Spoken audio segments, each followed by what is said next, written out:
નવરચિત વાવ-થરાદ જિલ્લાની સ્થાનિક સ્વરાજની ચૂંટણીમાં નવરચિત ધરણીધર તાલુકા પંચાયત માટે પણ ભારતીય જનતા પાર્ટીએ પોતાના 16 ઉમેદવારોના નામોની સત્તાવાર જાહેરાત કરી દીધી છે.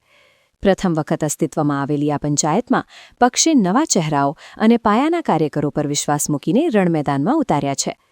ધરણીધર તાલુકા પંચાયતની બેઠકો પર ચૂંટણી લડનારા ભાજપના ઉમેદવારોના નામ જોઈએ તો ભાખરી બેઠક પરથી ધર્મીબેન પાચાભાઈ રબારી, ચોથા નેસડાથી ગાંગુબેન જોધાભાઈ રબારી, ચોટીલથી શ્યામભાઈ દેવાભાઈ હેગડા અને યુવા બેઠક પર પ્રવીણકુમાર લાલભાઈ પ્રજાપતિ ચૂંટણી જંગમાં ઉતરશે. દૈયપ બેઠક પર નારસીભાઈ પાતાભાઈ ચૌધરી, ઢીમા 1માં તળશીબેન રેવાભાઈ બ્રાહ્મણ, ઢીમા 2માં ચંદ્રિકાબેન લક્ષ્મણભાઈ ભીલ અને જોડિયાલી બેઠક પર શોભાબેન ચાંદાભાઈ ચૌહાણને મેદાનમાં ઉતારવામાં આવ્યા છે.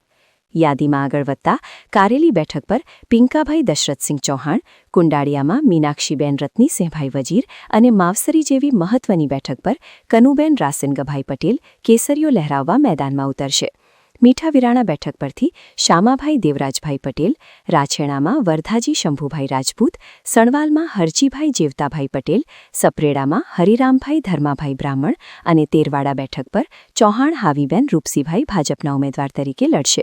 આ પંચાયતની તમામ 16 બેઠકો પર નામો જાહેર થતાં જ સ્થાનિક કાર્યકરોમાં ભારે ઉત્સાહ જોવા મળી રહ્યો છે અને જીતના મંત્ર સાથે ભાજપે પ્રચારના શ્રી ગણેશ કરી દીધા છે.